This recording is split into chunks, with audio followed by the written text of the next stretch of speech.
الحمد للہ رب العالمین الحمد للہ رب العالمین والصلاة والسلام علی سید المرسلین وعلی آلہ واصحابہ اجمعین۔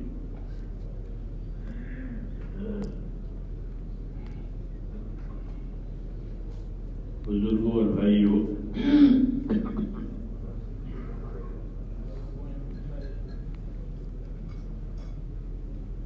اللہ کے احسانوں میں سے بڑا احسان یہ ہے کہ ہم کو اپنے دین کے کاموں میں لگایا، ہم کو اپنے دین کے کاموں میں لگایا، ہماری توجہات اس کام کی طرف اللہ نے پھیر دی۔ یہ بہت بڑا احسان ہے۔ جیسے انصار مدینہ سے فرمایا تھا کہ تم اللہ کے احسان کو یاد کرو جبکہ تم دشمن تھے ایک دوسرے کے، پھر تمہارے اندر اللہ پاک نے الفت اور محبت ڈال دی اور تمہیں اس غلط طریقوں سے نکال کر صحیح طریقے پر اللہ نے ڈالا۔ یہ احسان اللہ تعالیٰ نے پر بتایا کہ تمہیں کام میں لگایا، ورنہ تم تو دشمنیوں میں اور اتنے آگے نکل گئے تھے، دوزخ کے کنارے تک پہنچ گئے تھے۔ اللہ کی ترتیب ہے میرے دوست کہ اپنے بندوں کو نکال کر گمراہیوں میں سے، اپنی خواہشوں میں سے اللہ کے حکموں کی طرف اور آخرت کے بنانے کی طرف متوجہ کرتے ہیں۔ پھر جو قدر کرتا ہے اس کو آگے بڑھاتے ہیں، اس کو زیادہ دیتے ہیں اور ان کے دلوں میں ایک خاص طریقے کی احتیاط پیدا کر دیتے ہیں جس سے وہ اپنے آپ کو بچاتے رہتے ہیں۔ اور قدر نہیں ہوتی، اس کی قدر نہیں ہوتی، کوئی دوسرا احساس ہوتا ہے تو پھر وہ نعمت چھین جاتی، اس کو محروم کیا جاتا ہے۔ عائشہ رضی اللہ عنہ فرماتی تھی کہ جب قریش نے حضور صلی اللہ علیہ وسلم کے کام کی ناقدری کی، حالانکہ ان کے لیے بڑا احسان تھا کہ ان کے خاندان کا نبی ہے، ان کی زبان میں قرآن اترتا ہے، ان کی زبان میں وحی آتی ہے، ان کو حرم میں اللہ نے آباد کیا ہے، امن کی جگہ پر ہے، ان کو عزت دی ہے۔ ان سب چیزوں کو بھولا کر کے آپ کی دشمنی میں لگ گیا یہ خاندان، اور کوئی نہیں، دشمنی۔ تو جب انہوں نے یہ راستہ اختیار کیا تو فرماتی تھی اللہ نے ان کو ہٹایا وہاں سے اور انصار مدینہ کو اپنے نبی کی نصرت کی۔ چنانچہ انصار کی ایک جماعت حضور صلی اللہ علیہ وسلم سے حج کے موقع پر ملی، انہیں معلوم نہیں تھا۔ مینا کی راتوں میں وہ جماعت حضور صلی اللہ علیہ وسلم سے ملی۔ وہاں کے لوگ ہیں، یثرب کے لوگ ہیں، مدینہ کا پرانا نام تھا یثرب، وہ ممنوع ہو گیا کہ یثرب کے لوگ ہیں۔ حضور صلی اللہ علیہ وسلم نے ان سے بات کی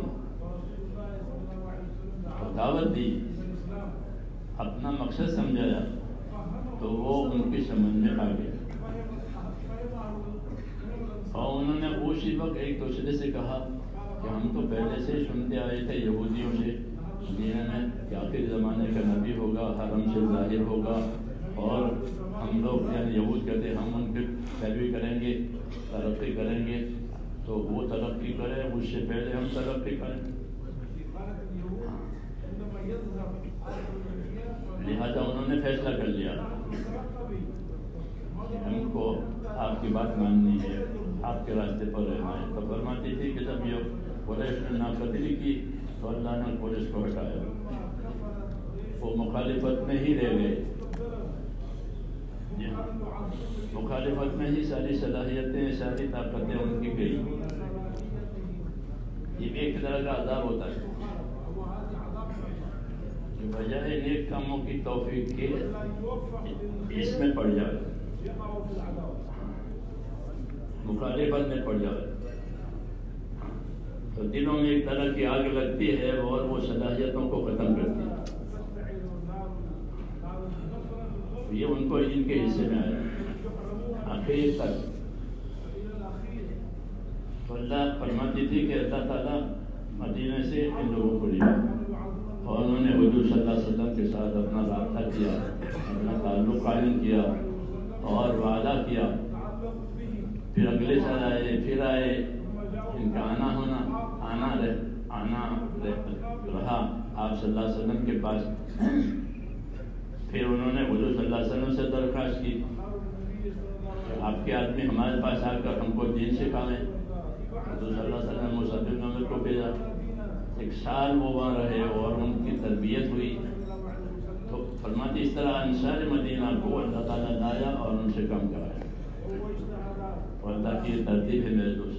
وما يعلم جنود ربك الا هو، وما يعلم جنود ربك الا هو، کہ اللہ کے لشکر کو تو اللہ ہی جانتا ہے. کس سے کام لینا، کس کو ہٹانا، کس کو قریب کرنا، یہ اللہ کی اپنی ترتیب ہے. کس فوج سے کام لینا، ہاں تو کبھی مچھروں سے، کبھی ابابلوں سے، کبھی غریبوں سے. یہ قدرت ہے اللہ تعالیٰ کے اپنا کام لینے کا. جی ہاں، اللہ بہت غنی اور بے نیاز ہے. اس کو کسی کی پرواہ نہیں ہے، کسی کی بھی پرواہ نہیں. وہ اپنی قدرت سے، اپنی حکمت سے سارے کام کرتے ہیں. اس لیے بندے کا کام ہے کہ اللہ کے ساتھ نیاز مندانہ اور عاجزانہ تعلق رکھے، اپنے آپ کو محتاج سمجھے، اس کی مدد کا، اس کی تائید کا. کہ اللہ کی مدد ہوگی، تائید ہوگی تو میرا کام چلے گا. میرے اندر کیا ہے؟ میرے اندر کچھ نہیں. جو کچھ ہوگا وہ کس سے ہوگا؟ کہ اللہ سے ہوگا. تو اللہ تعالیٰ نے کرم فرما کر آپ حضرات کو اس کام میں آگے کر دیا. اس کی سمجھ عطا فرمائی. یہ ایک بڑی نعمت ہو گئی. اس نعمت کو امانت سمجھنا ہے، اپنی قابلیت نہیں سمجھنا. کیا سمجھنا ہے؟ ایک امانت اللہ نے ہم کو دے دی اور وہ ہماری قابلیت کی وجہ سے نہیں ملی ہے، بلکہ اللہ کے کرم سے ملی ہے. جی ہاں، جو کچھ ملتا ہے آدمی کو وہ اللہ کے کرم اور فضل سے ملتا ہے. اللہ اول ہے، اس سے پہلے کوئی نہیں ہے.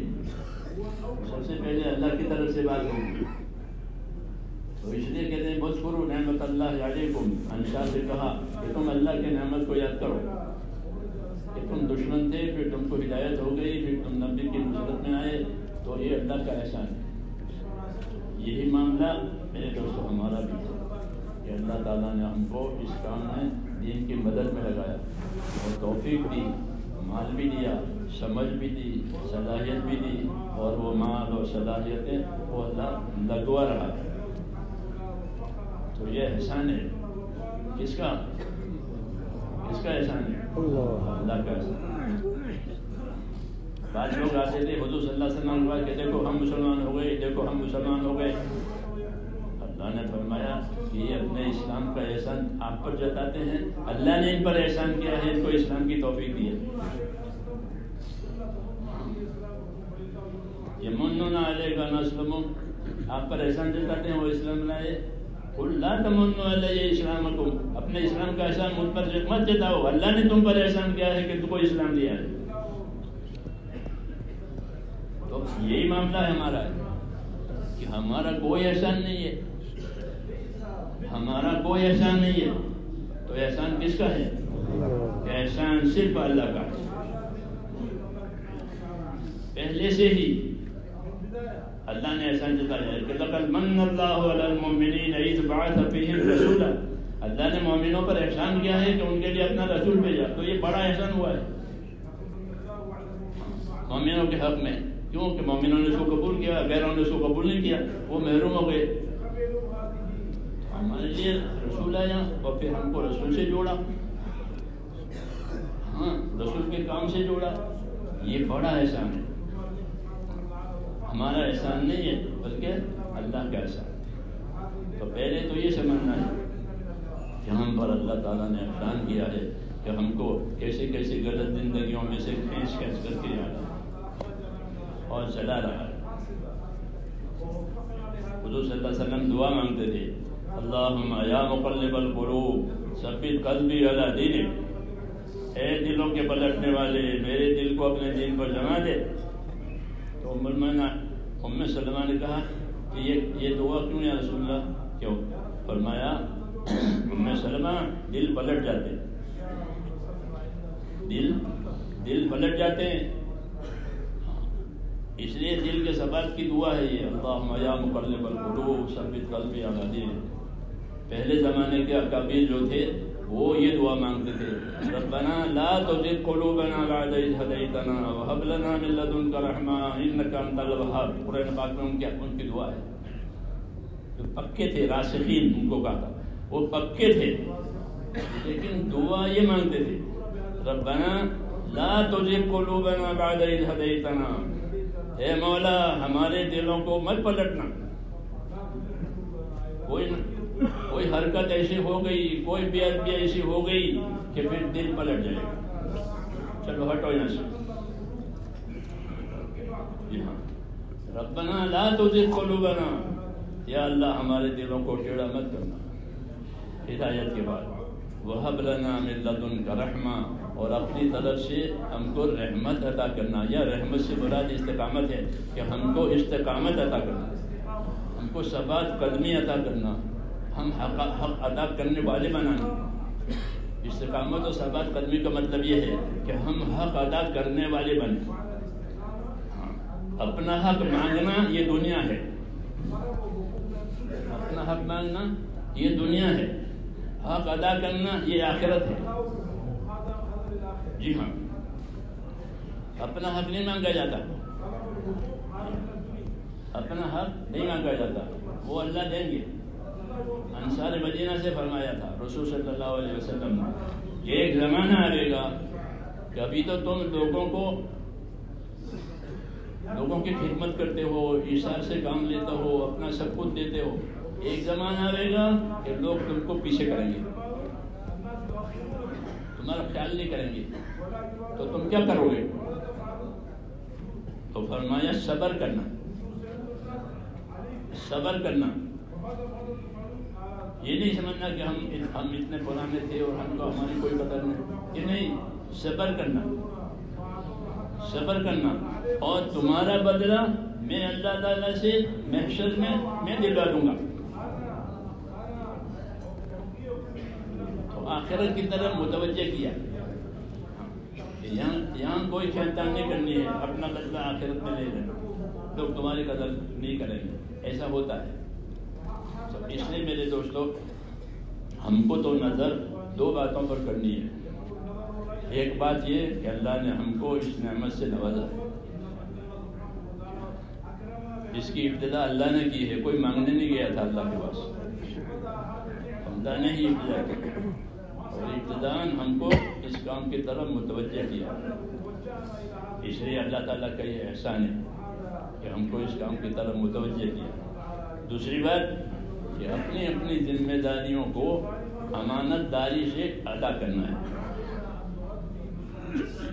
امانت داری سے اپنی ذمہ داریوں کو پورا کرنا ہے، کوئی قدر کرے کوئی قدر نہ کرے، مسئلہ اللہ سے متعلق ہے۔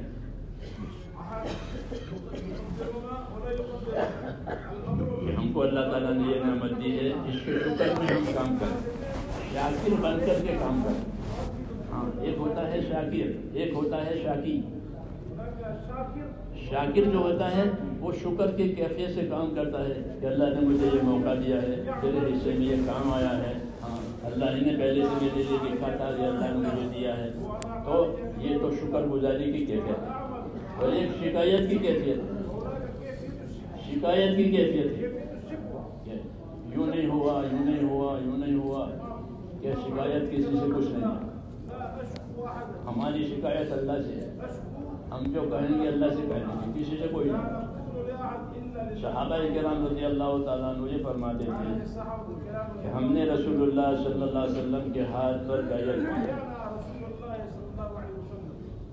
قول قرار ہوا بايعنا رسول الله صلی اللہ علیہ وسلم علی السمع والطاعة، ہم نے حضور صلی اللہ علیہ وسلم کے ہاتھ میں ہاتھ دے کر قول قرار کیا ہے کہ ہم آپ کی بات سنیں گے، آپ کی بات مانیں گے۔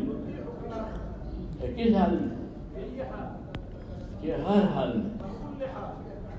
حال میں بات مانیں گے، فی العسر والیسر والمنشط والمکرہ وعلی اثرۃ علینا، 5 باتیں گئی کہ آپ کے ہاتھ میں ہاتھ دے کر یہ قول قرار کیا ہے کہ ہم آپ کی بات مانا کریں گے۔ کہ کس حال میں مانو گے؟ کہ اللہ غریب بناوے گا تو غریبی میں مانیں گے، اللہ مالدار بناوے گا تو مالداری میں مانیں گے، جی چاہے گا تو مانیں گے، جی نہیں چاہے گا تو مانیں گے۔ اور پانچویں بات یہ کہ وعلی اثرۃ علینا، کوئی ہم کو پوچھے تو بھی، کوئی ہم کو نہ پوچھے تو بھی ہم تو اپنا کام کریں گے۔ ہم کو نہیں پوچھا، ہم کو نہیں بلایا کہ یہ نہیں، ہمیں تو اللہ کا کام کرنا ہے، اس لیے یہ بتایا کہ بايعنا رسول اللہ صلی اللہ علیہ وسلم علی السمع والطاعة فی العسر والیسر والمنشط والمکرہ وعلی اثرۃ علینا، کہ ہم آپ کی بات مانیں گے، اللہ غریب بناوے تو غریبی میں کام کریں گے، اللہ مالدار بناوے تو مالداری میں کام کریں گے۔ کسی کام کا حکم ہوا، کسی کام کا طے ہوا، اس میں جی نہیں چاہ رہا کہ جی نہیں چاہے گا تو بھی کریں گے، کوئی کام ایسا ہے جس میں جی بھی چاہ رہا تھا تو بھی کریں گے۔ مسئلہ جی کی چاہت پر موقوف نہیں ہے، ہمارا جی چاہے تو بھی کریں گے، ہمارا جی نہیں چاہے تو بھی کریں گے۔ اور پانچویں بات، کوئی ہم کو پوچھے تو بھی کریں گے، کوئی ہم کو نہ پوچھے تو بھی کریں گے۔ لوگ ہم کو آگے کریں تو بھی پوچھیں گے، تو بھی کام کریں گے، کوئی ہم کو آگے نہ کرے پیچھے کرے یہ تو بھی کریں گے۔ یہ کام کرنے کا ان کا اسلوب ہے کہ مکمل اطاعت، اطاعت جو ہے وہی جنت کا دروازہ ہے، اطاعت کے بغیر جنت نہیں ہوگی۔ اس لیے انہوں نے اطاعت کی ساری شکلیں بتائی، غریبی، مالداری، جی چاہے جی نہ چاہے، اس کا کوئی مسئلہ نہیں ہے۔ کوئی ہم کو پوچھے، کوئی ہم کو نہ پوچھے، کوئی ہم کو آگے بٹھاوے، کوئی ہم کو پیچھے بٹھاوے، مسئلہ یہ نہیں ہے۔ ہم کو تو یا رسول اللہ آپ کی اطاعت کرنی ہے، اس کو کہتے ہیں اطاعت کامل، اور یہی اصل ہے۔ مذہب میں اطاعت اصل ہے، نام اصل نہیں ہے، فلانا ہے فلانا ہے نہیں، مذہب میں اطاعت اصل ہے۔ کس دلیل سے؟ اس دلیل سے وما ارسلنا من رسول الا لیطاع باذن اللہ، جب کبھی ہم نے کوئی رسول بھیجا ہے صرف اسی وجہ سے بھیجا ہے کہ لوگ ہمارے کہنے کی وجہ سے اس رسول کی اطاعت کریں۔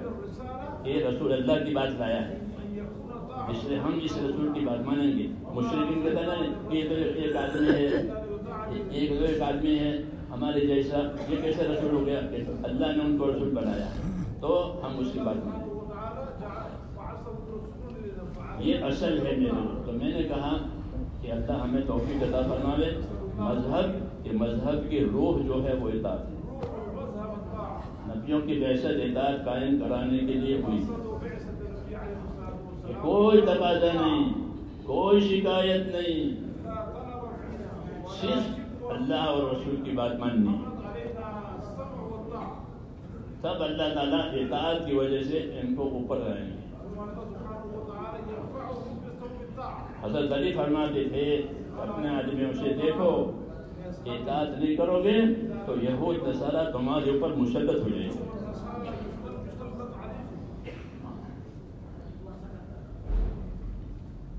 اس لیے مذہب کی روح ہی کہ باقی ساری رگیں ختم کٹ جائیں، کوئی رگ نہیں، کیونکہ جانور کی جب تک رگ نہیں کٹے گی وہ ہاتھ پاؤں پھینکے گا، اور جب اس کی رگیں کٹ گئی تو وہ ٹھنڈا ہو جائے گا، وہ حلال ہو گیا، پاک ہو گیا۔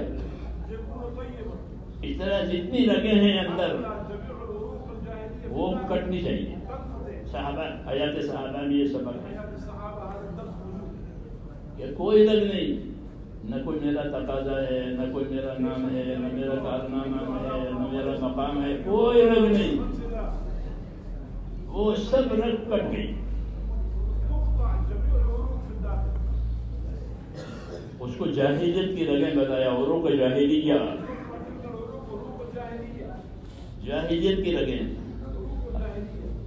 مال کی رگ، ملک کی رگ، عہدے کی رگ، خاندان کی رگ، قوم کی رگ، زبان کی رگ، رنگ کی رگ، یہ سب اوروں کے جاہلیہ ہیں۔ یہ ہمارا ہم زبان ہے، ہمارا ہم رگ ہے، ہمارے علاقے کا ہے، ہمارے قوم کا ہے، یہ کچھ نہیں، یہ کچھ نہیں، بلکہ کیا ہے کہ ایک اللہ ہے، اس کے ہم بندے۔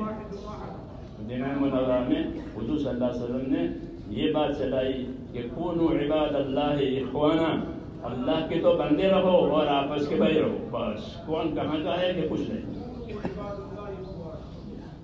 سب اللہ کے بندے ہیں، سب اللہ کے بندے ہیں، سب آدم کے اولاد ہونے کی وجہ سے بھائی ہیں۔ اللہ کے ہاں کسی کا درجہ ہوگا تو وہ اس کا تقوی اور پرہیزگاری کی وجہ سے ہوگا۔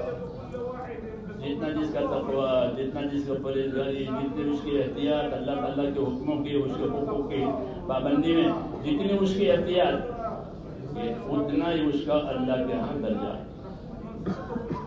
کیونکہ تقوی احتیاط پیدا کراتا ہے مزاج میں، کہ وہ شکر کر کے اپنی زندگی گزارتا ہے کہ کوئی قدم ادھر ادھر نہ ہو جائے، محتاط۔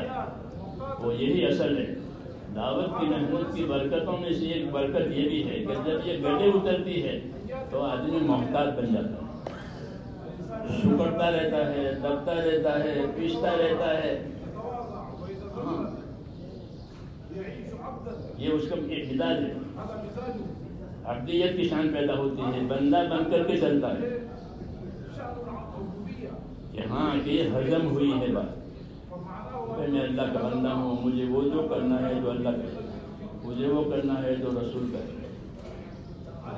اللہ کا حق ہے کہ اس کی عبادت کی جائے، رسول کا حق ہے کہ اس کی اتباع کی جائے، امت کا حق ہے کہ امت کے ساتھ ہمدردی کی جائے۔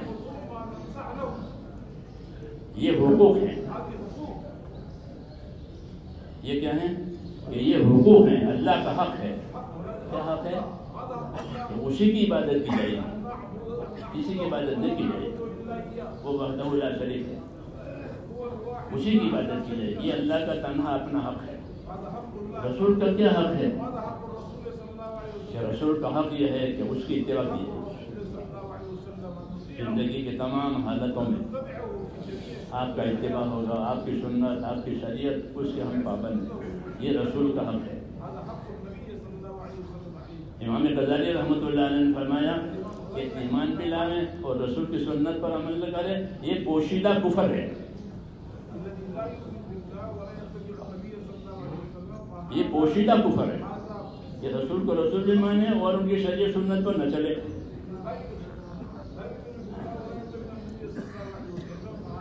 رسول کا حق ہے یہ کہ اس کی اتباع کی جائے، اتباع کے لیے اور کوئی نہیں ہے۔ فرماتے تھے اگر موسیٰ بھی میری موجودگی میں آ جائیں اور کوئی کا اتباع کرو گے تو کامیاب نہیں بنو گے۔ موسیٰ علیہ السلام وہ بھی میرے زمانے میں اگر ہو جائیں، آ جائیں اور تم ان کی بات مانو تو تم کامیاب نہیں بنو گے۔ کیوں کہ اتباع جیسے وہ رسول صلی اللہ علیہ وسلم کا حق ہے کہ آپ کا اتباع کیا جائے، آپ کی سنت، آپ کی شریعت، آپ کی معاشرت، تو یہ اتباع رسول کا حق ہے۔ امت کا کیا حق ہے امت کا کیا حق ہے کہ امت کا حق یہ ہے کہ امت کے ساتھ خیر خواہی کی جائے۔ ہر نبی نے کہا کہ میں تمہارے لیے خیر خواہ ہوں، وَأَنَا لَكُمْ نَاصِحٌ أَمِينٌ۔ حود علیہ السلام نے کہا وَأَنَا لَكُمْ نَاصِحٌ أَمِينٌ، میں تمہارا ایک خیر خواہ ہوں اور امانت دار خیر خواہ ہوں۔ تمہاری خیر خواہی میں کوئی سی غلط کی بنیاد پر نہیں ہے، میں تمہارا خیر خواہ ہوں۔ نبیوں کی دعوت قرآن شریف میں آپ دیکھو گے کوئی نہیں کہ میں تمہارا خیر خواہ ہوں۔ صالح علیہ السلام کہتے تھے کہ نصحت لکم ولکن لا تحبون الناصحین، میں نے تو خیر خواہیاں کی ہیں لیکن تم خیر خواہوں کوئی پسند نہیں کرتے، اس کا کیا علاج ہے؟ تو امت کا یہ حق ہے میرے دوستو کہ ہم امت کے ساتھ خیر خواہی کا معاملہ کریں کہ ان کی بھلائی کس میں ہے، ہاں ان کی ترقی کس میں ہے، ان کے مالوں سے، ان کی جانوں سے، ان کی چیزوں سے ہمارا کوئی تعلق نہیں۔ غریب ہو تو بھی اس کے ہمدردی، مالدار ہو تو بھی اس کے ہمدردی، جو جس حال میں ہے امتی کہ امتی کا حق ہی یہی ہے کہ اس کی خیر خواہی کی جائے۔ اور اس کی خیر خواہی کی دو شکلیں، ایک خیر خواہی شکل یہ ہے کہ بھائی وہ حاجت مند ہے تو اس کی حاجت پوری کی، لیکن بڑی خیر خواہی یہ ہے کہ اس کو دین ملے ہمارے ذریعے سے۔ مولانا جیسا یہی فرماتے کہ بھائی غریبوں کی مدد کرنا، بھوکے کو کھلانا اور ننگے کو پہنانا یہ بے شک نیکی ہے، لیکن بڑی نیکی یہ ہے کہ اس کی زندگی کا جو مقصد ہے وہ اس کو حاصل ہو جائے۔ ہاں روٹی کپڑا تو اس کی ضرورت ہے اور دین اس کی زندگی کا مقصد ہے، وہ اس کو مل جائے، یہ اصلی ہمدردی ہے۔ ہمارے ذریعے سے اس کو دین ملے، یہ بڑی خیر خواہی، اور یہ خیر خواہی ہر حال میں کی جائے گی، سب سے کی جائے گی۔ محمد صلی اللہ علیہ وسلم نے تمام رگیں ختم کر دی کہ کوئی رگ نہیں، یہ میری قوم کا ہے، یہ میری خاندان کا ہے، یہ اس کا ہے، اس کا ہے، کیونکہ یہ باطل کی رگ ہے۔ ایک ہی رگ ہے، وہ کیا ہے کہ اللہ کا بندہ ہے، بس اللہ کے بندے، اللہ کے بندہ ہونے کی وجہ سے اللہ تعالیٰ نے جو دیا ہے دین وہ لوگوں کو دینا ہے، اور جن کے پاس دین ہے ان سے دین سیکھنا ہے، اوپر والوں سے سیکھنا، نیچے والوں کو سکھانا۔ یہ نبوت کی تعلیم ہے کہ اپنے سے اوپر والوں سے سیکھو۔ یمن والوں سے کہا کہ تم لوگ دیندار ہو، تمہارے آس پاس کے لوگ جاہل ہیں، تم ان کو دین سکھاؤ۔ تو اوپر والوں سے دین لینا، نیچے والوں کو دین دینا، یہ اصل خیر خواہی اپنی بھی اور امت۔ دین کی بنیاد میرے دوستوں خیر خواہی پر ہے، اس لیے دین کے ساتھ بھی خیر خواہی کرنی ہے، امت کے ساتھ بھی خیر خواہی کرنی ہے۔ دین کے ساتھ خیر خواہی کیا؟ دین کے ساتھ خیر خواہی یہ ہے کہ مجھ سے کوئی ایسی حرکت نہ ہو جائے کہ دین کا نقصان ہو۔ انہوں نے سعید خان صاحب یہ سمجھا تھے کہ مجھ سے کوئی حرکت ایسی نہ ہو جائے کہ جس سے دین کا نقصان ہو،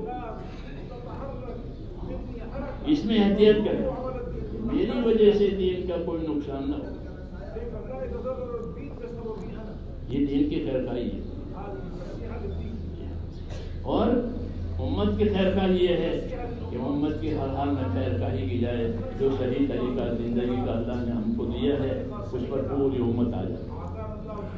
انبیاء کرام نے اپنے کاموں کو صبر سے کیا ہے، جتنا بڑا نبی اتنا بڑا صبر، جی ہاں، اور کوئی مواد نہیں، کوئی میٹیریل نہیں، بلکہ انہوں نے اپنے کام کو کیسے کیا؟ صبر سے کیا۔ جتنا بڑا نبی اتنا بڑا صبر۔ رسول صلی اللہ علیہ وسلم کو سارے نبیوں کی تاریخ بتا کر یہ فرمایا فاصبر کما صبر اولو العزم من الرسل، اے نبی آپ ایسا صبر کریں جیسا وہ بڑے بڑے نبی صبر کرتے ہیں۔ بڑے نبیوں میں نوح علیہ السلام ہوئے، ابراہیم علیہ السلام ہوئے، عیسیٰ علیہ السلام ہوئے، موسیٰ علیہ السلام ہوئے، یہ چار جو ہیں، اور حضور صلی اللہ علیہ وسلم، یہ اولو العزم نبی کہتے ہیں، 5 بڑے بڑے نبی، ان کی بڑے بڑے صبر ہیں۔ نوح علیہ السلام نے 950 سال کام کیا اور سارا سال روزہ رکھتے تھے. نوح علیہ السلام سارا سال روزہ رکھتے تھے. تو ان کی محنت، ان کی عبادت کتنے بڑے صبر پر ہے. سارا سال روزہ رکھتے تھے، وہ کام کرتے تھے دعوت کا. وہ لوگ ان کو مارتے تھے. صبر، کہ صبر کی بنیاد پر کام. حق کو صبر سے طاقت ملتی ہے، باطل کو اغراض سے طاقت ملتی ہے.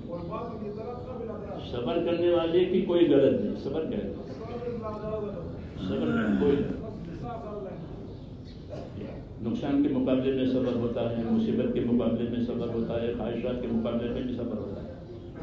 خواہش پوری نہیں کی صبر کیا. جیسے روزے کا صبر ہے، وہ خواہش کا صبر ہے.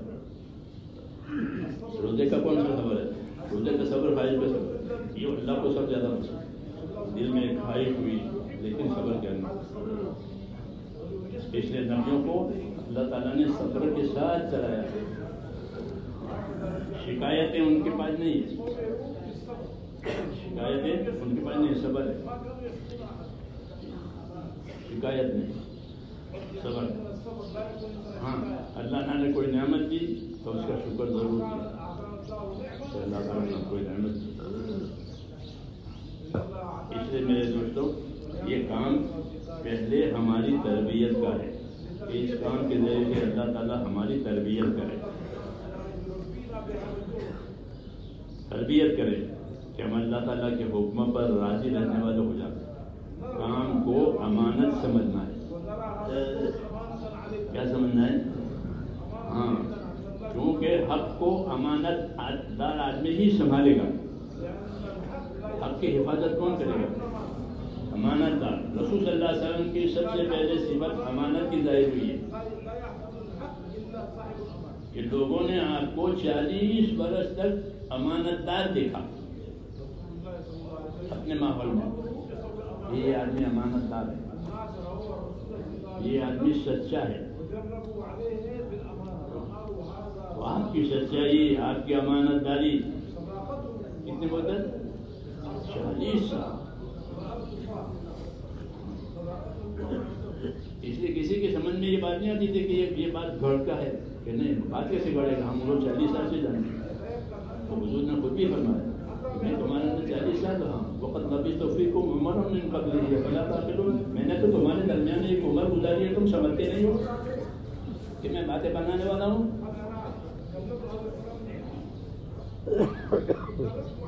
40 سال حضور صلی اللہ علیہ وسلم کی زندگی امانت کے ساتھ. اور یہی بنیاد ہے کہ حق کو وہ لوگ سنبھالیں گے جو اندر سے امانت دار ہوں گے. کیونکہ حق امانت ہے. امانت کو تو امانت دار ہی سنبھالے. امانت کو کون سنبھالے؟ کہ امانت کو سنبھالنے والا کہ امانت دار. تو حضور صلی اللہ علیہ وسلم کی امانت داری سب سے پہلے دائر ہوئی ہے. وہ سبق ہے ہم امت کے لیے کہ ہم اس کام کو امانت داری کے ساتھ سمجھیں گے، امانت داری کے ساتھ کریں گے، امانت داری کے ساتھ اس میں چلیں گے. اور امانت داری کا ظہور کہاں ہوگا؟ کہ اطاعت میں. امانت داری کہاں ظاہر ہوگی؟ اطاعت میں. کہ ہر حال میں بات ماننے والا ہے. کیوں؟ کہ میری یہ تو امانت ہے، میرے باپ کا تو ہے نہیں، اس لیے مجھے اس میں مان کر کے چلنا ہے.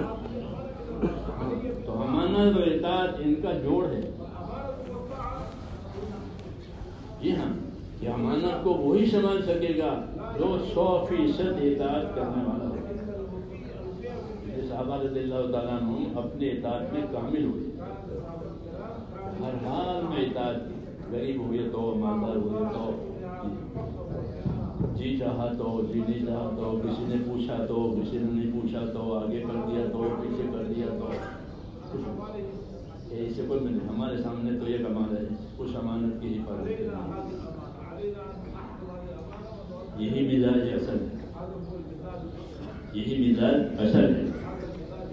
اور کام کرنے میں ہمارے یہ کام کرتے کرتے ہمارا مزاج بن جا رہا ہے کہ میں تو ذمہ دار ہوں اس امانت کا. اللہ مجھے پوچھے گا. ذمہ دار کا مطلب یہ کہ اللہ مجھے پوچھے گا. اس لیے یہ کام ملک اور مال اور ان طریقوں سے نہیں چلے گا. یہ تو امانت داری کے ساتھ چلے گا اور اخلاص کے ساتھ چلے گا. اخلاص کہ کچھ نہیں چاہتے سوائے آخرت کے. کیا چاہتے ہو؟ کہ آخرت چاہتے ہیں. ہم کام کریں گے اور اللہ ہم کو آخرت میں دے گا. اس کے سوا کچھ نہیں. انصار مدینہ نے کہا کہ یا رسول اللہ ہم آپ کی نصرت کریں گے. آپ کو مدینہ لے جا رہے ہیں, آپ کی نصرت کریں گے اور ہر طرح نصرت کریں گے, تو ہم کو کیا ملے گا؟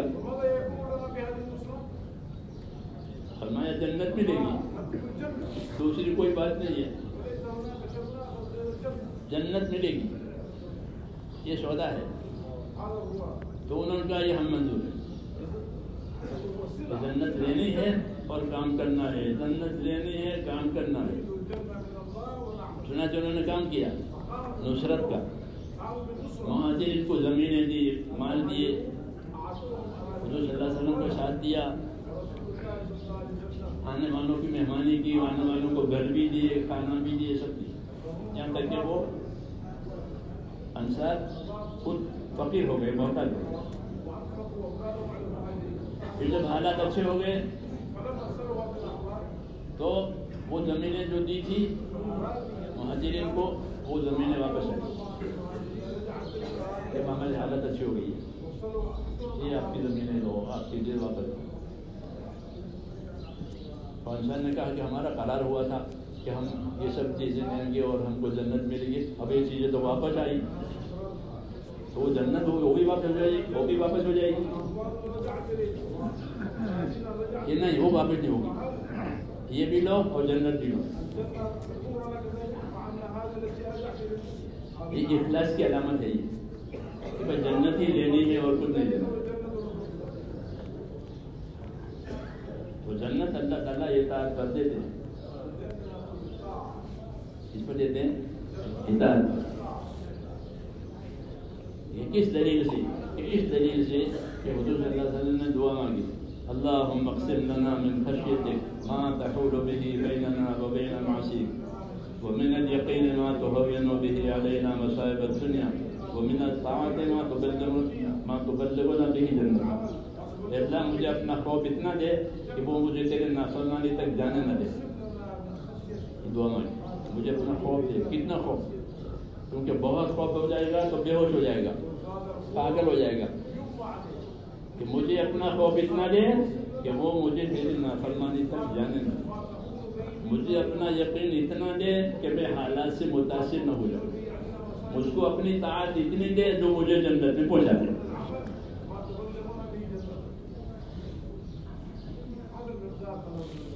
تو طاعت کی اتنی مقدار کہ لوگ کہاں لے جاوے,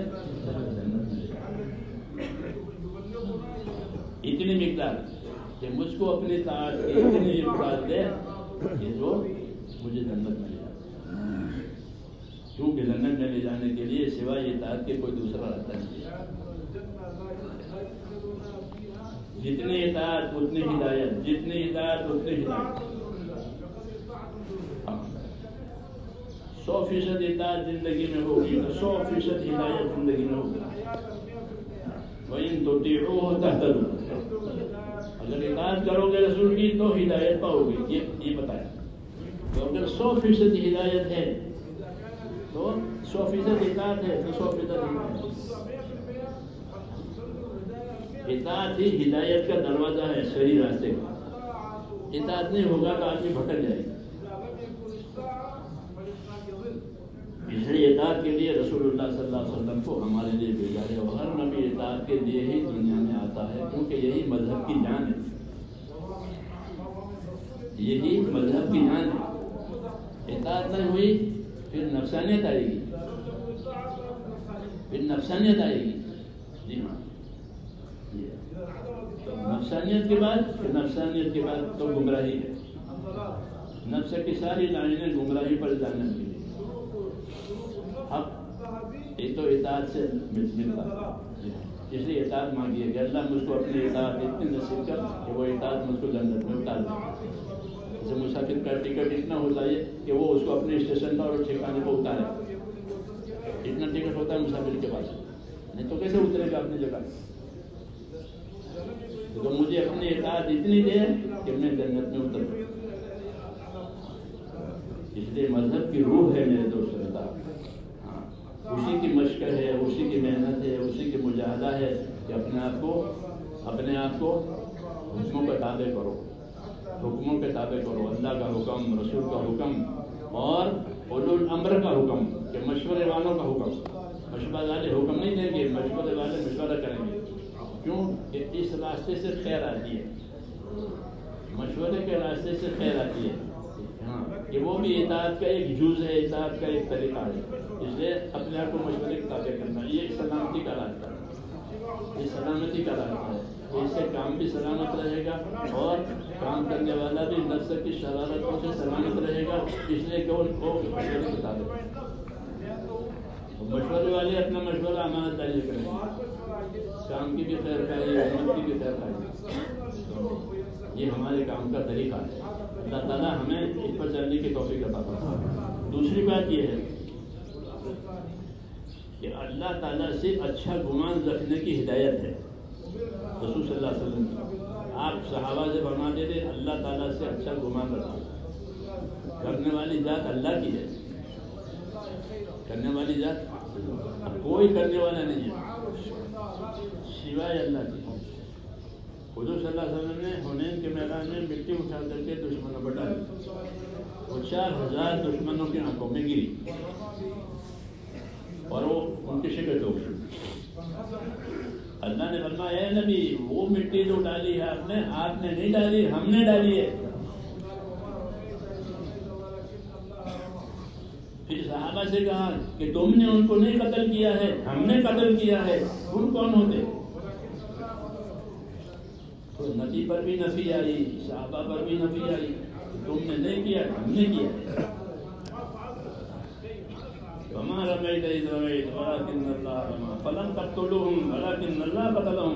تم نے نہیں قتل کیا دشمنوں کو, ہم نے قتل کیا. تمہاری کیا طاقت ہے؟ میرے دوستوں کام اللہ کی تائید سے ہوتا ہے. کس سے ہوتا ہے؟ اور اللہ کی تائید کے لیے, کہ اللہ کی تائید کے لیے اللہ کی اطاعت ہے اور نیت کا اخلاص ہے. اخلاص کے ساتھ کوئی چیز مقصود نہیں ہے سوائے آخرت کے اور اللہ کی رضامندی کے, کہ اللہ راضی ہو جائے, ہماری آخرت بن جائے. اس اخلاص کے ساتھ اگر بات ہوئی تو کام بنے گا, چاہے دیر ہو جائے سویر ہو جائے, لیکن کام بنے گا. اور ان کے ذریعے سے اللہ تعالیٰ دوسروں کو ہدایت دیں گے. المخلصون ہم مصابیح الہدی, کہ جو مخلصین ہیں, اخلاص والے ہیں, وہی ہدایت کا سراج ہے. کہ ان کے ذریعے سے ہدایت ملے گی, مخلصین کے ذریعے سے. اغراض والوں کے ذریعے سے فساد ہوگا. ایک مخلصین ہوتے ہیں, ان کو کوئی غرض نہیں ہے اللہ آخرت. ایک اغراض والے ہوتے ہیں, کہ اغراض والے ہوئے تو پھر ان کے ذریعے سے حق نہیں پھیل سکتا, فساد ہے. دو یاد ہے. اس لیے اس کام میں اللہ تعالیٰ کو راضی کرنا ہے, اپنے آخرت کو بنانا ہے اور کچھ, اور اللہ سے اچھا گمان رکھنا. کیا کرنا ہے؟ اللہ سے اچھا گمان رکھنا, آپس میں اچھا گمان رکھنا. اس کام میں مولانا الیاس صاحب رحمۃ اللہ علیہ فرماتے تھے کہ ہمارا کام تو ایک دوسرے کی خوبی دیکھنے کا نہ ہے, خوبیوں کا لین دین ہے. ہمارا کام خوبیوں کا لین دین ہے. اللہ نے امت میں بہت خوبیاں رکھی ہے, امت میں بہت خوبیاں رکھی ہے, کیونکہ امت کو نبوت کے کام کے لیے باقی رکھا ہے قیامت تک, اور قرآن کا وارث بنایا ہے امت کو. یہ امت اللہ کی کتاب کی وارث ہے. جی ہاں, ان پر کتاب چھوڑی گئی ہے. اس لیے اس امت میں بہت صلاحیت ہے. اگر سے اس امت میں گنہگار بھی ہوں گے, پرہیزگار بھی ہوں گے, اور 20 والے بھی ہوں گے. 3 درجے بتائے امت کی. کہ ہم نے اس امت کو قرآن کا وارث بنایا ہے. اس امت میں ظالم بھی ہے، یعنی قرآن کا عمل نہیں کرتے، گناہ کرتے، اور 20 کے بھی ہیں، کچھ غلطی بھی ہو جاتی ہے، کچھ کام بھی کر لیتے ہیں. اور تیسری قسم وہ سابق بالخیرات ہے، وہ نیکی کام میں آگے بڑھنے والے ہوتے ہیں. یہ 3 طبقے امت میں ہیں، اور تینوں وارث قرآن کے ہیں، اور تینوں وارث جنت کے بھی ہیں. تینوں جنت کے وارث ہیں، وہ تینوں قرآن کے بھی وارث ہیں. اب اللہ جو معاملہ ہے تو اس امت کے اندر صلاحیت ہے، اس لیے ان کو اللہ نے اپنی کتاب کا وارث بنایا. کوئی آدمی نکما نہیں ہے امت کا. جی ہاں، اس میں اللہ نے صلاحیتیں اور خوبی رکھی ہے. تو مولانا الیاس رحمۃ اللہ علیہ فرماتے تھے کہ ایک دوسرے کی خوبی دیکھا کرو. ہمارے کام میں خوبیوں کا لین دین ہے. میوات والوں سے فرماتے تھے تمہارے اندر 2 خوبیاں ہیں. میوات والوں سے پہلا مولانا کا وہ پڑھا، سابقہ پڑھا، فرمایا تمہارے اندر 2 خوبیاں. وہ 2 خوبی کیا ہے؟ ایک سادگی، ایک جفا کشی. ہمارا 2 خوبیاں، ایک سادگی اور ایک جفا کشی. بمبئی سے کلکتہ پیدل جاتے تھے، وہ جماعت 4 مہینے کی حضرت رمضان میں روانہ کرتے تھے.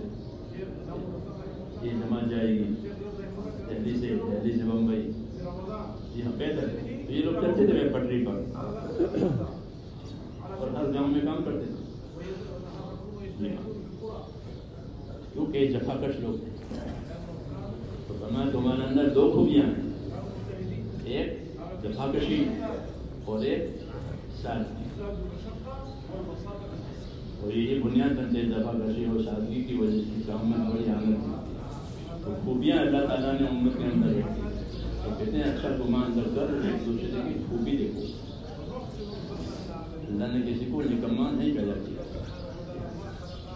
بیکار نہیں بنایا، اندر کچھ رکھا ہے، چاہے وہ ہم کو نظر نہ آئے. اس لیے ہمارے پاس دعوت ہے. کیا ہے؟ دعوت. ہم ہر ایک کو دعوت دیں، تم بھی آؤ، تم بھی آؤ، تم بھی آؤ، تم بھی آؤ.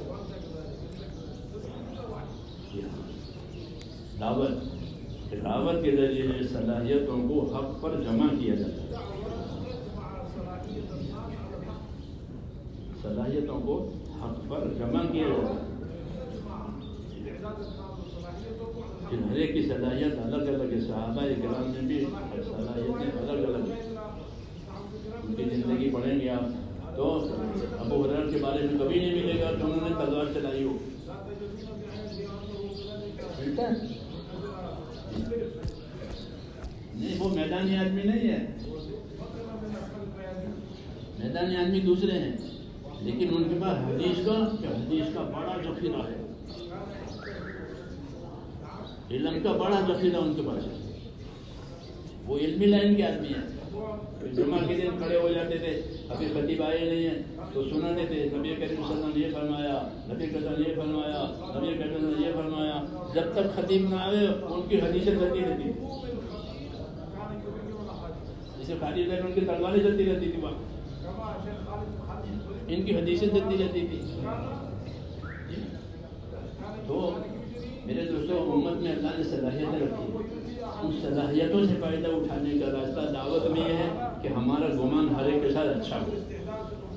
جب گمان اچھا ہوگا تو اس کی صلاحیت نظر آئے گی، اور اس کے ساتھ بدگمانی ہوگی تو اس کی صلاحیت نظر نہیں آئے گی. وہ آپ کی نظروں میں، میری نظروں میں حقیر ہو گیا. جی ہاں، جب وہ حقیر ہو گیا تو اسے کیا فائدہ اٹھاؤ گے؟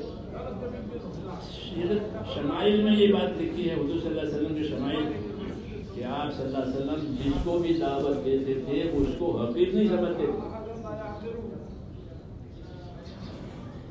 یہ جانے دو. کیسا نام میں ایک آدمی آیا، اس کو اسلام کی دعوت دی تو وہ تیار نہیں ہوا. حضور صلی اللہ علیہ وسلم نے پھر سمجھایا، پھر تیار نہیں ہوا، پھر سمجھایا، پھر تیار نہیں ہوا. کتنی دفعہ سمجھا. حضرت عمر نے عرض کیا یا رسول اللہ مجھے اجازت دے دو، میں اسی گردن اڑاؤں. یہ مان نہیں رہا، لیکن حضور حضرت عمر کی طرف توجہ نہیں کر رہے. اور ان کو سمجھا لیں. اس کا نام تھا کیسان. کیسان کے معنی سمجھتا ہے اور سمجھاتے رہے. عمر کی طرف توجہ نہیں, یہاں تک کہ وہ ایمان لے آئے. اور ایک میدان میں اپنی بعد میں اسے زندگی اچھی گزری, ایک میدان میں وہ شہید ہو گیا. تو حضرت عمر کہتے ہیں کہ میں سمجھا, میں نہیں سمجھا, اللہ کے رسول کی ہے کہ آپ کو سمجھائے دیں. تو دعوت میں یہ ہوتا ہے کہ لوگوں کی صلاحیتیں حق پر لگ جائیں گی. اسے کہہ دو کہ لوگوں پر محنت کرو, لوگوں پر محنت کرو. چیزوں پر محنت کرنا یہ بازار آباد کرنے کے لیے, لوگوں پر محنت کرنا دین آباد کرنے کے لیے. چیزوں پر محنت ہوگی تو بازار آباد ہو جائیں گے, نئی کوالٹی آئے گی بازاروں میں. اور لوگوں پر محنت کرے گا کہ نئی شخصیتیں, نئے لوگ, جہاں نئی صلاحیتوں کے لوگ, مختلف طبقے کے لوگ دین پر آئیں گے. دعوت کے ذریعے سے صلاحیتیں دین پر لائی جاتی ہیں. یہی مقصد ہے کہ اللہ کے بندے اللہ کی طرف آ جائیں. یہ دعوت کا مقصد ہے. اس لیے کہتے ہیں کہ اپنے کام کو حسن زن سے کرو. حسن زن سے کرو. اللہ سے بھی اچھا گمان, بندوں سے اچھا گمان. حضور نے کیسان کو سمجھایا کہ مانے گا, مان گئے ہو. آپ نے اس کا گمان نہیں بگاڑا کہ مانتا تو نہیں, چھوڑ جیسا جو میں کہہ دیتے تو قتل کر جو مان گیا اور ایک مارکے میں شہید ہوا. اچھا گمان رکھو لوگوں کے ساتھ, مانے تو بھی نہ مانے تو بھی. اور اللہ کے ساتھ بھی اچھا گمان کرو. کبھی مدد دیر سے آئے گی, کبھی مدد جلدی آئے گی. اللہ کے ساتھ بھی گمان بگاڑنا نہیں ہے. کبھی مدد دیر سے آتی ہے تو کیا کرے, کام چھوڑ دیں نا. گمان آئے گی, بات وعدہ ہے, حکمت کا تقاضا ہے. کبھی دیر بھی ہو جائے گی. اللہ سے اچھا گمان, بندوں کے ساتھ اچھا گمان. بندوں کے ساتھ اچھا گمان ہوگا تو ان کی خوبیاں نظر آئے گی, اور بدگمانی کی ہے تو ان کی خرابیاں نظر آئے گی. تو خود کی خرابی تو ہر آدمی میں, جس آدمی کا چہرہ ہے اس کے پیچھے بھی ہے. دونوں باتیں ہیں نہیں, چہرہ اور پیچھ. جو کچھ خوبی نظر آئے گی وہ تو چہرے سے نظر آئے گی. پیچھے میں کیا رکھا ہے, پیچھے میں کیا رکھا ہے. اس لیے کہتے ہیں خوبی کو دیکھو. تو حسن زن بنانا ہے تاکہ دین میں ترقی ہو. حسن زن نہیں ہوگا تو بدگمانیوں سے, پھر بدگمانی کا سب سے بڑا اثر یہ ہے جب آدمی میں بدگمانی پیدا ہوگی تو وہ تعامل نہیں کرے گا. کہ میں نہیں جانتا ہی یہ ہوتا ہے کہ ہم نہیں جانتے ہی جانتے. کیا بات ہو گئی کہ اس کو بدگمانی ہو گئی. تو بدگمانی کا پہلا اثر یہ ہوتا ہے کہ اس کی زندگی جو تعاون ہو رہا تھا وہ تعاون کٹ جائے گا. حالانکہ حق جو ہے وہ تعاون سے پھیلتا ہے, باطل تعصب سے پھیلتا ہے. باطل کو تعصب سے طاقت ملتی ہے اور حق کو تعاون سے طاقت ملتی ہے. اس نے کہا کہ حق کا تعاون کرو, تعاون اور البر والتقوی. حق کا تعاون کرو ہر حال میں تاکہ حق کو تعاون میں طاقت ملے. حق کو طاقت ملتی ہے آپس کے تعاون سے, باطل کو طاقت ملتی ہے آپس کے تعصب سے. تعصب ہمارا نہیں ہے, منع ہے. یہ باطل کی رد ہے. ہم تو حق ہے تو ہم اس کا ساتھ دیں. جب ہندوستان کی آزادی ہو رہی تھی اور ہمارے علماء آزادی میں کوشش کرتے ہندوستان کا انگریز کو نکالنے کے لیے, تو حضرت سبق پڑھتے مدینہ دیوبند میں حضرت فرماتے تھے ایک کتا بھی انگریز کو کاٹنے کے لیے جائے تو ہم کتے کا ساتھ دیں. کیوں, جب اس کو نکالنا ہے وہ کتا کاٹنا گیا ہے تو ہم تو کتے کا بھی ساتھ دیں. یہ فرمایا کیوں, ہمارا مقصد ہے کہ یہ انگریز جانے جائے, وہ ہمارے مقصد میں مطلب کیا ہے, ہم اس کو ساتھ کتا انگریز کو کاٹنا گیا ہے تو کتے کا جائے یہاں سے. مطلب یہ ہے کہ مقصد میں جو بھی چیز, ہم مقصد کے مددگار ہیں کوئی بھی ہو. اس لیے ساتھ لینا بھی ہے, ساتھ دینا بھی ہے, دونوں آدمی ساتھ لینا بھی ہے. کیونکہ ساتھ لے لیں گے تو کام کیسے چلے, کام تو اجتماعی ہے. ہمارا کام اجتماعی ہے, تو ساتھ نہیں لیں گے تو اجتماعیت کیسے آئے گی. ساتھ لینے سے اجتماعیت آئے گی. حضرت ابوبکر خلیفہ ہوئے تو بہت لوگوں نے مسجد نبوی میں ہی میں آپ کی خلافت میں آپ کے حق پر بیعت کری. بعض لوگوں کو اشکال تھا ہوتا ہے. تو حضرت عمر حضرت ابو بکر حالانکہ وہ خلیفہ ہو گئے اور خلیفہ برحق، حضور صلی اللہ علیہ وسلم نے ان کو اپنے مسلح پر کھڑا کیا تھا بیماری میں. یہ دلیل تھی کہ میرے پاس کام یہ سنبھالے گا. سب سے بات صحابہ سمجھ گئے تھے کہ اس سے بڑا امت میں کوئی نہیں ہے، لیکن پھر بھی بات لوگوں کو اشکال تھا کہ وہ آپ کے ہاتھ پہ بیعت نہ کریں. تو حضرت ابو بکر ان کے گھر جاتے تھے کہ بھائی تو بھی بیعت کر لے، تو بھی سارے مسلمانوں کے ساتھ ہو جائے. ورنہ وہ تو حکم دے سکتے تھے کہ جو بیعت نہ کرے بغاوت کرے تو قتل کرو. ہاں شریعت کے احکامات تھے کہ پر ان کے گھر جاتے تھے اور ان کو سمجھاتے تھے کہ بھائی تم بھی سارے مسلمانوں کے ساتھ ہو جاؤ. تم کیوں کٹے ہو؟ سب لوگوں نے بیعت کی مسجد کی اچھی بات ہے نہ. دیکھو بیعت تم کرنا مسجد میں آ کے کرنا تاکہ سب لوگ تمہارے بارے میں سمجھ جائیں کہ ہاں، ورنہ لوگ تمہارے بارے میں ترجمہ نہیں کریں گے. تو تم مسجد میں میرے ہاتھ میں بیعت کرنا تاکہ کوئی تمہارے ساتھ ترجمہ نہیں کرے. اپنے ساتھیوں کو سنبھالنے کی بات. تو یہ سب چیزیں صحابہ کی سیرت میں ہیں کہ جس سے اجتماعیت پیدا ہوتی ہے اور اجتماعیت پر ہی اللہ کی مدد ہوتی ہے. اس لیے صحابہ کرام ایک دوسرے کے لیے دعا مانگتے ہیں. آیت الصحابہ میں مستقل یہ پڑھی ہے کہ صحابہ کرام ایک دوسرے کے لیے دعا مانگتے ہیں. ہم بھی ایک دوسرے کے لیے کیا کریں؟ دعا مانگے. دعا مانگنا یہ خیر خواہ ہونے کی علامت ہے. ماں باپ بچے کے دعا مانگتے نہیں بنتے، کیوں؟ تو وہ بچے کے خیر خواہ ہیں. تو خیر خواہی کی علامت یہ ہے کہ ایک دوسرے کے لیے کام کے لیے دعا مانگی جائے کہ اللہ اس بھائی کا بھی بھلا کر دے، اس کا بھی بھلائی کر دے، اس کا بھی بھلائی کر دے، اس کی صلاحیتوں بھی حق پر لگا دے. وہ ایک دوسرے کے لیے صحابہ کرام دعا مانگتے تھے. مستقل صحابہ حیات صحابہ حضور صلی اللہ علیہ وسلم بھی دعا مانگتے تھے. حضور صلی اللہ علیہ وسلم بھی دعا مانگتے. ایک دوسرے کے لیے دعا مانگنا یہ خیر خواہی کی علامت ہے. دین کے ساتھ بھی خیر خواہی، امت کے ساتھ بھی خیر خواہی، کام کے ساتھ بھی خیر خواہی. ہاں، دین خیر خواہی کرنے کا نام ہے. خیر خواہی اسی کا نام ہے. اور اللہ تعالیٰ سے دعا مانگنی ہے کہ اللہ تعالیٰ ہمارے دلوں کو دین پر جمائے. اللہ دلوں کو، ہمارے دلوں کو دین پر جمائے. کوئی حرکت ایسی نہ ہو جائے کہ اللہ تعالیٰ نکال دے. ہاں نکال دیتے ہیں. کوئی بات پسند نہیں آئی تو اس لیے کہتے ہیں اپنے بارے میں چوکنا رہیں، اپنی غلطیوں پر متنبع رہیں کہ مجھ سے کوئی خطا نہ ہو جائے. تنہائیوں میں استغفار کرنا، تنہائیوں میں اللہ تعالیٰ سے معافی مانگنا اپنے لیے، امت کے لیے، یہ کام کے ترقی کا ذریعہ ہے. اپنے لیے بھی معافی مانگے. جو معافی مانگے گا اللہ اس پر پردہ ڈالے گا. جو معافی مانگے گا اللہ اس کو رسوا نہیں کرے گا، اللہ اس پر پردہ ڈالے گا اس کی غلطیوں پر. تو اپنے لیے بھی استغفار کریں اور امت کے لیے بھی استغفار کریں. اور کام کے لیے اللہ تعالیٰ سے مدد مانگیں. اللہ منصور من نصر دین محمد صلی اللہ علیہ وسلم وجعلنا منہم. خطیب دعا مانگتا ہے کہ اللہ تو ہماری کو مدد فرما، دین کی مدد فرما. جو دین کی مدد کرے اس کی مدد فرما، اور ہم کو لوگوں میں سے بنا جو دین کی مدد کرے. تو اپنے لیے بھی مدد کر، دین کے لیے بھی مدد مانگنی ہے، امت کے لیے بھی مدد مانگنی ہے کہ پوری امت کا رجوع اللہ تعالیٰ دین کی طرف کرے. اللہ تعالیٰ امت کو فتنوں میں سے نجات دے.